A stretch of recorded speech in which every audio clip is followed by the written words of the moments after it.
Uşaqlar salam.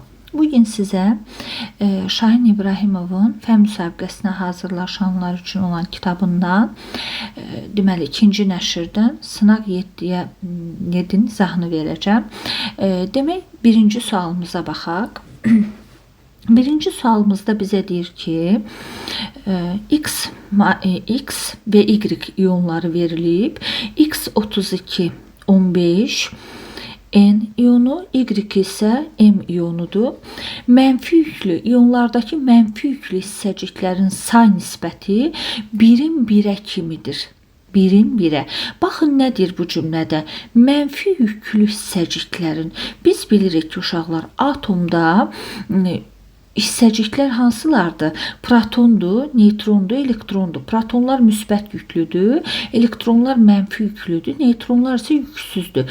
Demək ki, burada söhbət elektronlardan gedir. Elektronların say nisbəti 1-in 1-ə kimidir uşaqlar. Və sonra nə deyir? YM iyonu 3 elektron aldıqda çevrildiyi iyonla XN iyonunun yükləri ədədi qiymətcə bərabər olur. X və Y iyonlarının proton saylarının cəmi 39-a bərabər olarsa, N və M-i müəyyən edin. İndi baxaq. Bu sualda bizə bir dənə ipucu verir sonuncu cümlədə. Açar söz hansıdır? X və Y iyonlarının proton saylarının cəmi. Baxın uşaqlar, proton sol aşağı küncdə yazılmış rəqəmdir. Yəni bax bu 15. İndi baxın, bu 15-lə bax burada yazılası olan rəqəmin cəmi mənə 39-u verməlidir. 39. Demək ki, mən 39-dan 15-i çıxsam, tapacam Y-in proton sayını. O da eləyəcək 24. Deməli, Y-in proton sayı bərabər oldu 24-ə. Nə gözəl. Və davam edirəm. İndi mənə deyir ki, YM iyonu 3 elektron aldıqda, YM iyonu 3 elektron aldıqda çevrildiyi iyonla XN iyonunun yükləri ədədi qiymətcə bərabər olub. Demək ki, bu YM iyonu nə vaxtsa elektron verib və 3-ünü alarsa, gəlib X-in elektron sayı ilə bərabər olacaq.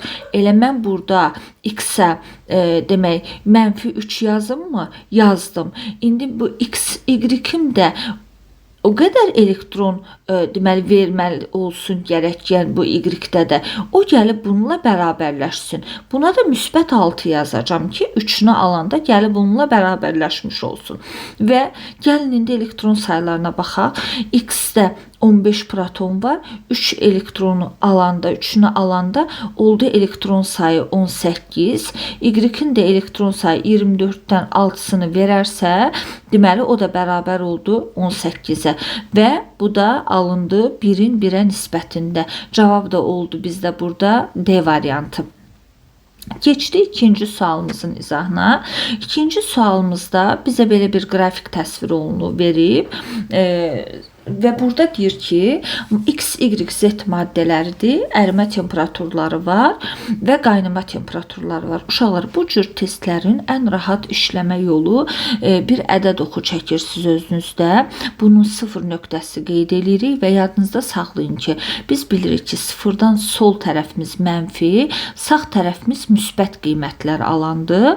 Deməli, əgər qiymətimiz sol tərəfə düşərsə, olacaq bərk halda aqreqat halı, sağ tərəfdə olursa qaz halında olacaq, ortada qalırsa bu olacaq maye halda. İndi gəlin baxaq görək bizim X-imizdə, Y-imizdə və Z-imizdə hansı qiymətlər var və necə dəyişir. Bir saniyə mən bunu bir qədər açacağım ki, yerim olsun. Deməli, bu Y üçün yazdım, bunu da Z üçün yazdım. İndi baxın uşaqlar, bunun deməli ərimə temperaturu X-də verilib -3, yazdım bura -3 və qaynama temperaturu da verilib müsbət 98. Mənfi müsbət 98. Qoy belə yazın bunu da. Y-də verilib müsbət 45 dərəcə. Elə bunu bu hissədən bir yerdən qeyd edeyim təxmini. Və bu birisində də verilib 180. Bunu da bu aralıqda bir yerə yazıram.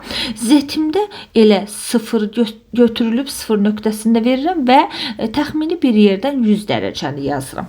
Bu ayrı-ayrı 3 dənə də oxu çəkdim. İndi baxın uşaqlar, mənə deyir ki, hansı temperatur aralığında hər 3 maddə aqreqat halında dəyişməz. Gəlin birinciyə baxaq. Birincidə 5 verilib, 85 dərəcə verilib. İndi x-də 5 harda olar? Təbii ki, bu aralıqda. Məsələn, yazaq burada 5. Müsbət 5 bu hissədən yazaq təxmini. Və yaxud da gəlin biraz 98-i bu tərəfə çəkək. Müsbət 98-i bu tərəfə çəkək. Və müsbət 5-i buradan qeyd eləyək. 0 nöqtəsindən sağda qeyd eləyək ki, sizin üçün çaşqınlıq yaranmasın. 85-i də hardasa bu aralıqda yazaq təxmini özümüz üçün. Bəlkə mən bunu biraz daha doğrusu rənglərini fərqli eləyim. Müsbət 5-i burada yazım. Müsbət 85-i də burada yazacağım. İndi baxın, uşaqlar, mən dedim ki, bu iki rəqəm, məsələn, bax, əgər mənim bu qiymətim, bu verilən qiymət -3-dən solda yerləşsəydi, bu maddə artıq bərk halı keçmiş olurdu. Bu müsbətim bu sağ tərəfdə yerləşsəydi, qaz halına keçmiş olurdu. Amma mən görürəm ki, mənim bu rəqəmlərim hər ikisinin aralığındadır. Yəni, -3-dən 98-in aralığında olduğuna görə bu gəlib olub maye halı. Düşür bu maye halda. Nə gözəl, qalsın yerində. İndi baxaq görək. Y üçün 5 dərəcə harda olacaq? Y üçün 5 dərəcə uşaqlar gəlir bu tərəfə düşür 45-dən əvvələ. Demək artıq burada bunun aqreqat halı dəyişdi. Bu 45-dən əvvələ düşdüyünə görə bu oldu bərk halda. Bərk. Yəni mən artıq bu biri götürə bilmərəm. Mən bu birin üstündən xətt çəkdim. Bu bir mənə uyğun deyil. Keçdim ikinci rəqəmə. Baxaq görə ikinci rəqəm necə olacaq. İkincidə deyir ki, 50 dərəcə ilə 95 dərəcə arasında. Nə gözəl, müsbət 50, müsbət 95-i də buralara bir yerə yerləşdirdim. Yenə də bu oldu maye halda. Tamam mı? Aydın olur mu bura qədər? Keçdim Y-ə. Y-də 50 hardadır? Bax, burada müsbət 50 və müsbət 95 də 180-dən əvvəl yerləşirdi. Düzdürmü? Görürsünüz ay uşaqlar, bu mənim bu rəqəmlərim, bu iki dənəsi, bu rəqəmlərimin aralığında yerləşdi.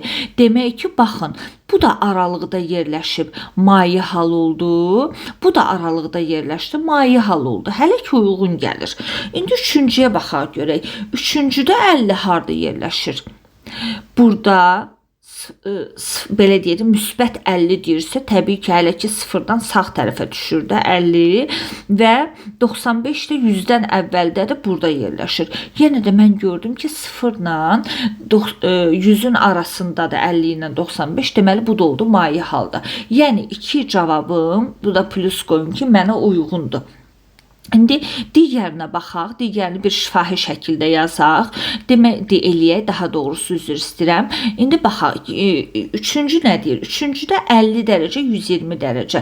Baxıram ki, birincidə, x-də 50 düşür aralığa, amma 120 gəlir 98-dən sonraya, bura düşür də, düzdür mü uşaqlar?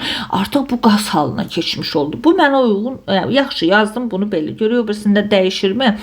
50, 45-dən sonra gəlir, 120 də 180-dən əvvəldir. Biri bura düşdü, biri bura düşdü. Deməli, bu oldu maye halda. Amma burada mənə bura gəlmişdi də 120 qaz halına gəlib çıxmışdı. Demək ki, üçüncü yazı variant mənə uyğun deyil. 4-ə baxaq. 200 hardadır? 98-dən sonra. 300 hardadır? Elə o da 98-dən sonra qaz hal oldu. Yenə də burada da 200 180-dən sonradır.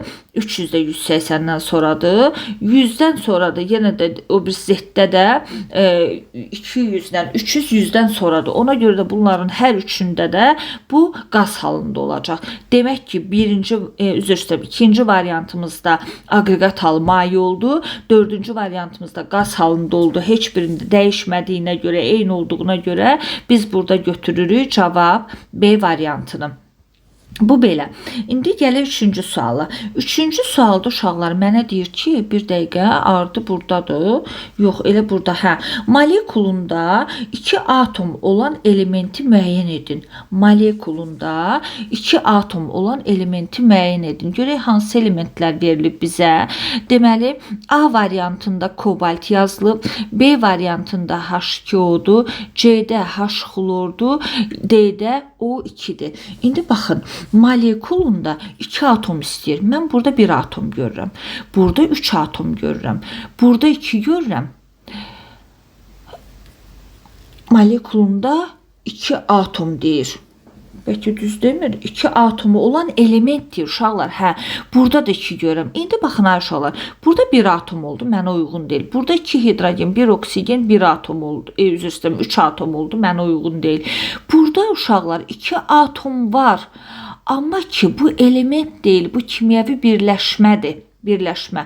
Burada 2 atom var və bu bu elementdir, oksigen elementidir. O birləşmə deyil. Ona görə də cavab oldu nə? D variantı. Dördüncü sualda nə istəyir məndən? Dördüncü sualda mənə deyir ki, bir saniyə tapım sualı. Aha, verilmiş ifadələrdən hansılar aseton üçün doğrudur? Baxaq görək. Düz oxuyuram mı? Bəli. Aseton üçün doğrudur. Deməli, nə istəyir? Deyir ki, molekulunda bir oksigen atomu var. Molekulunda bir oksigen atomu var. Sonra molekulunda 2 karbon atomu var. Molekulunda hidrogen atomlarının sayı 6-dır. Deməli, qoy birinci yazaq ki, asetonun formulu necə olacaq? C3 H6O. Aha, indi bir baxaq. Molekulunda bir oksigen atomu var. Bəli, görürəm ki, bir oksigen atomu var. İkinci nə deyir mənə? Molekulunda 2 karbon atomu var. Xeyr, molekulunda 3 karbon atomu var. 1 deməli doğrudur, 2 yanlışdır. Molekulunda hidrogen atomlarının sayı 6-dır. Bəli, görürəm ki, 6-dır, 3 də doğrudur. Nə istəyir? Doğru olanları.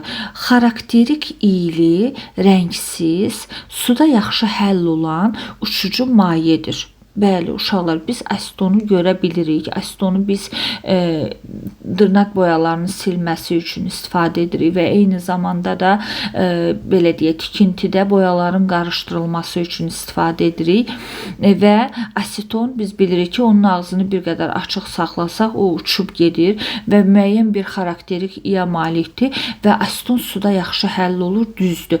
Çünki onların o ikisinin qarışımı, yəni su ilə asetonun qarışımı bizə homogen qarışığı verir. 5-cidə deyir ki, tibdə dezinfeksiya edici kimi istifadə olunur. Xeyr, uşaqlar, o yandırıcı olar əksinə, yəni onu dezinfeksiya kimi istifadə edə bilmərik. Deməli, 5 çıx qoyaq.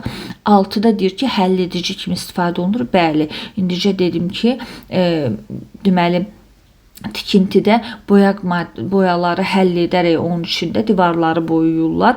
Yəni 6 da bizə uyğundur. Deməli cavab 1, 3, 4, 6 o da elədi A variantı. Bu belə. 5-ci sualda bizdən nə istəyir uşaqlar? Baxaq. Deməli 5-ci sualda deyir ki, qaz qarışığı verilmişdi. Burada CO2 ilə və C3H8 qazları verilmişdi. Yazaq. CO2 və C3H8 qazları verilmişdi və bizə deyir ki, karbon atomlarının sayı A-dır. Deməli, karbon atomlarının sayı ikisində də bərabərdir. Uşaqlar, baxın, mən gözümlə görürəm ki, burada bir karbon atomu var birincidə, ikincidə isə 3 dənə karbon atomu var. Təbii ki, mən bunun sayını azalda bilmərəm, artıra bilərəm. Ona görə də gətirib bunun qarşısından 3 yazıram ki, hər iki maddədə karbon atomunun sayı bərabərləşsin. Və bunu yazandan sonra da sualı oxuyuram ki, qarışıqdakı molekulların uyğun olaraq say nisbətini müəyyən edin. Molekulda da görürəm ki, burada 3 mol var, molekul var və burada isə 1 molekul var. Onda da deməli cavab olacaq hansı? 3-ün 1-ə nisbəti C variantı. Bəli, bu da belə. 6-cı sualda nə istəyir məndən? Deməli deyir ki, yalnız A yalnız kimyəvi yolla tərkib hissələrinə ayrılır. Baxın, A yalnız kimyəvi yolla tərkib hissələrinə ayrılır. Demək ki, bu kimyəvi birləşmədən söhbət gedir, saf maddədən söhbət gedir. Beynin tərkibindəki maddələr isə fərdi xassələrini saxlayır. Beynin tərkibindəki maddələr fərdi xassələrini saxlayırsa, burada qarışıqlardan söhbət gedir. Çünki kimyəvi birləşmələr o yaranan birləşmənin xassəsini götürür. Deməli, baxaq indi var cavablara. Birincidə deyir ki, A kimyəvi birləşmədir. Bəli, dedim ki, A kimyəvi birləşmədir. Bu doğrudur. Bir doğrudur. 2-də deyir ki, beynin qaynama temperaturu sabitdir. Uşaqlar, saf maddəyə tərif verəndə, kimyəvi birləşmələrə tərif verəndə deyə bilərik ki, saf maddələr sabit fiziki xassələrə malik olan maddələrdir. Yəni, saf maddələrdə də sabit qaynama temperaturu, amma qarışıqlarda sabit deyil. Ona görə də 2 doğru deyil. 3-də deyir ki, A-nın tərkibindəki elementlər istənilən nisbətdə birləşir. Xeyr, uşaqlar, mən sizə izahlarımda da demişəm ki, kimyəvi birləşmələr, yəni reaksiyaları biz istədiyimiz kimi götürə bilmərik. Neçənin neçə oldu götürə bilmərik. Yadınızdadırsa, digər izahda qeyd eləmişdim ki, məsələn, suyun alınma reaksiyası 2 həcm hidrogen, 1 həcm oksigendir. Mən ora istədiyim qədər tökə bilmərəm, amma qarışıqları istədiyim qədər qarışdıra bilərəm. Hansı maddədən nə qədər istəsəm ora əlavə eləyə bilərəm. Demək ki, 3-cü də yanlışdır. 4-cüdə deyir ki, B fiziki yolla onu əmələ gətirən maddələrə ayrılır. Bəli, uşaqlar, qarışıqları biz fiziki üsullarla ayırırıq. Homogen qarışıqların ayrılma üsulları kristallaşdırma, buxarlandırma, distillə, xromatoqrafiya, heterogenlərin ayrılma üsulları durultma, süzmə, maqnitlə təsir etmədir. Deməli, 4-cüsü də doğru oldu. Baxaq görək elə bunun variantı varmı? Bir saniyə.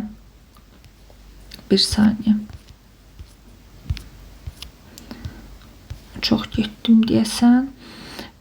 Bəli, var, variant var. 1-lə 4, demək ki, bu A variantıymış doğru cavabı. A variantı. 7-ci sualda bizdən nə istəyir? Deməli, deyir ki, başlanğıcda 15 molekul 2 atomlu elementlər qarışdırılır və aşağıdakı kimi reaksiya baş verir. Əgər reaksiyaya diqqət eləsəz görərsiniz ki, uşaqlar, burada deməli birinci 2 dənə molekul bu şəkildə göstərilib. Üstə gəl, deməli, bax bu şəkildə, bax belə bir formalarda, biraz səliqəsiz çəkdim, belə bir formalarda verib atomları və nəticədə də alınıb, deməli 3 dənə bu şəkildə qırmızı, tən ortada bir göy və yenə də qırmızı və tən ortada bir göy. Deməli, bunu belə deyim də, biz məsələn bilən adam baxanda görünür ki, bu təbii ki N2 üstə gələk H2 reaksiyası kimi də vermək olar. Bunu, yəni NH3 göründüyü kimi burada əmsallaşdırsaq 2, 3. İndi baxın, görürük ki, burada baxın, fikir verin. Bir molekula azot 2 atomdan ibarətdir. Bəli, 2 atomdan ibarətdir. Və 3 molekula, görürsünüz, sizdə 3 dənə var. 3 dənə, bunlardan 3 dənə. 3 molekula hidrogen verilib. Hidrogen 2 atomlu göstərilib. Və nəticədə 2 molekula, 1, 2 molekula NH3 alınıb. Bir dənə azot, göy rəngdə görürsünüz. Burada da azotu göy verilmişdi. Və 3 dənə hidrogen də burada qırmızı verilmişdi. Amma biz buna elə-belə bir reaksiya yazsaq, bu şəkildə də yaza bilərik ki, uşaqlar məsələn bilmirlər də ki, konkret budur. A2, B2 alınıb 2, AB. Bu şəkildə bir reaksiya verə bilərik və bizə deyir ki, başlanğıc 15 molekul 2 atomlu elementlər qarışdırılır və aşağıdakı kimi reaksiya baş verir. Reaksiya başlanğıc maddələrdən biri tam sərf olunana qədər davam edir və son qarışıqda 9 molekul olur. Demək ki, başlanğıcda 15 molekul var. İndi mən belə deyim də, x üstə gələk y bərabərdir 15-ə. Bilmirəm A-da nə qədərdir, B-də nə qədərdir. Amma mənə deyir ki, davam edir və son qarışıqda 9 molekul. Yaxşı, bu 15-dən 9-u qaldı. Demək ki, arada 6-sı azalıb da, azalıb. İndi mən görürəm ki, əvvəlki mənim bax bu N2H2-də 4 molekul var imiş. Və alınanda isə ikisidir. Deməli ki, buradan da ikisi bax azalıb. 2 dənə də buradan azalıb. Demək 6 birində oldu, 2 birində oldu. Yəni burada məndə 9 dənə hidrogen var oldu və sonra da 6 dənə hidrogen qaldı, belə götürsək lap əgər 9 molekul maddə olur. Yəni burada itən, məndə arada itən deyək ki, N2-də belə götürsək, demək ki, mənim burada 3 mol maddəmin sayı müəyyən olunmur da. Yəni ki, belə reaksiya daxil olmayan maddə molekulu, yəni reaksiya daxil olmayan 3 mol maddə olmuş olur burada və cavab da olur burada B variantı. Bu belə. Sonra digər sualda nə istəyir məndən? 8-ci sualda bir saniyə. 8-ci sualda belə bir qrafik verilib, belə deyək və burada görünür ki, bax belə bir qrafik verilib və qrafikdə yuxarı qalxıb X maddəsi. Demək ki, burada X maddəsinin həll olması artıb. Aha, bəli, artıb və həll olan maddə X-dir və temperaturdur bu hissədə də. İndi nə deyir? Biz bilirik ki, uşaqlar, temperatur artanda bərk maddələrin həll olması artır, təzyiq artanda qazların həll olması artır. Demək ki, burada baxın, A variantı karbon dioksiddir, yəni CO2-də qaz halındadır. B variantı azot dioksid NO2-də qaz halındadır. C variantı amonyakdır, qaz halındadır. D variantında kalium nitratdır. Bax bu NO3-dür bu. NO3-dür. Bu bərk haldadır.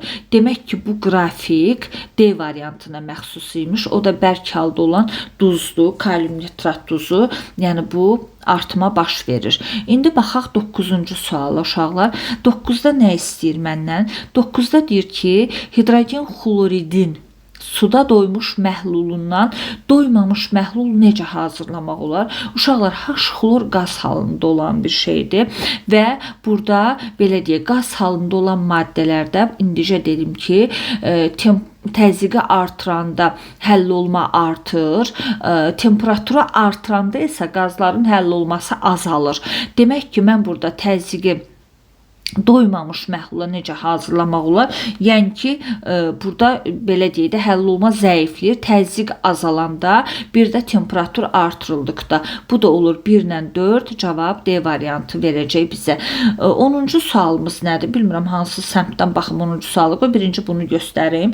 Deməli 10-cu sualda uşaqlar belə bir hissəci, yəni model verilib bizə və burada bu topları saysaq, qırmızı xırda topları saysaq, bizə 10 dənə top verəcək. Orta bu mərkəzdə olan isə nüvədir. Bu heç bunu qarışdırmayaq. Deməli 10 dənədir. Yəni bu deməkdir ki, bu X elementinin 10 dənə elektronu var uşaqlar. Bunu belə yazdıq, saxladıq. Gəldik indi şərtimizə ki, görək şərtdə bizə nə deyir. Şərtdə mənə deyir ki, X5 müsbət iyonu. Baxın, 5 müsbətdir bu. İyonun neytron sayı proton sayından bir vahid çoxdur. 5 müsbət iyonunun neytron sayı proton sayından 5 vahid çoxdur. Mən artıq bunun elektron sayını bilirəm. Mən görürəm ki, bunun 10 dənə elektronu var. Bu 5 dənə elektronu verməklə 10 dənə elektron olub. Demək ki, bunun uşaqlar 15 dənə protonu var imiş da və deyir ki, neytron sayda bir vahid çoxdur. Yəni neytronu da bərabərdir 16-ya. İndi baxın, protonu əgər 15-ə bərabərdirsə, neytronu 16-ya bərabərdirsə, onda bunun kütlədədir nə qədər olar? Proton üstə gələk neytron düsturundan biz Bir dəqiqə bağışlayın. Biz yaza bilərik ki, onda bərabərdir 15 üstə gələk 16, o da bərabər olacaq 31-ə. Cavab C variantı 31. 7-ci sınağımızın da izahını bitirdik və növbəti sınaqlarda inşallah görüşərik.